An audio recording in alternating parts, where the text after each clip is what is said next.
আপনাদের শত্রুর কি অবস্থা জানেন? আপনাদের শত্রু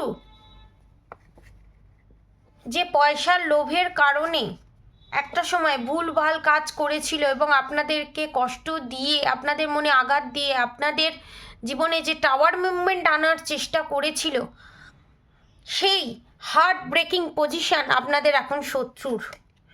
এবং আপনারা এখন হাই প্রিস্টেসের এনার্জিতে, যেটা দেখে আপনাদের শত্রু পাগল হয়ে গেছে। এবং আপনাদের জীবনে নতুন সূর্যের উদয় হওয়া দেখে এবং ভগবানের ব্লেসিং আপনাদের সাথে আছে সেটা আপনাদের শত্রু বুঝে গেছে। কারণ এত কিছু করার পরও, black magic, evil I, negative attack send করার পরও আপনাদের একটা ক্ষতিও সে করতে পারেনি। আপনাদের শত্রু এখনও খুবই দুঃখিত, সমস্ত হাল ছেড়ে দিয়ে তাকিয়ে আছে আকাশের দিকে এবং নেক্সট প্ল্যান করছে আপনাদেরকে কিভাবে আবার ক্ষতির সামনে ফেলা যায়। কিন্তু সেটাতে তারা সম্ভব হবে না, সেটা তাদের পক্ষে সম্ভব হবে না।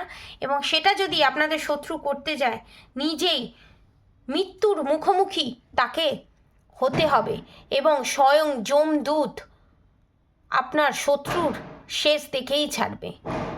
এবং আপনার শত্রু যে ঝগড়ার প্রবণতা নিয়ে, আপনার ক্ষতির প্রবণতা নিয়ে এগোচ্ছে, সেখানে আপনার শত্রু যে তান্ত্রিকের কাছে গিয়ে পয়সা কড়ি সমস্ত কিছু খরচা করে আপনাদের শত্রু আপনাদের উপর black magic, evil I, negative attack করার চেষ্টা করেছিল, সেই শত্রু আর কেউই নয়, কোনো মহিলা শত্রু, মাতৃস্থানীয় কেউ। এবং সেটাতে তারা কোনো এক কালে সফল হওয়ার কারণে তারা ভাবছে এইবারও সফল হয়ে যাবে, কিন্তু সেটা সম্ভব নয়। স্বয়ং শ্রীকৃষ্ণের কৃপায় এবং আপনারা যারা যারা যাদেরকে মানেন তাদের কৃপায় আপনাদের থার্ড পার্টির জীবনে আসতে চলেছে টাওয়ার মুভমেন্ট। এবং আপনাদের যে শত্রু, সে যেই হোক, এক্সট্রা ম্যারিড অ্যাফেয়ার হোক, ফ্যামিলি মেম্বার হোক, যা যা ভুল বুঝিয়ে আপনাদের পার্টনারকে এবং আপনাদেরকে চোখে পর্দা ফেলে রেখে দিয়েছিল, সেই পর্দা চিরতরে সরে যাবে এবং আপনার পার্টনার আপনার শত্রুকে সমস্ত চালে মাত দিয়ে এবং সমস্ত সম্পর্ক ঘুচিয়ে আপনার কাছে আসতে চলেছে। পজিটিভ এনার্জি ক্লেম করতে অবশ্যই কমেন্ট বক্সে রাধে রাধে লিখবেন।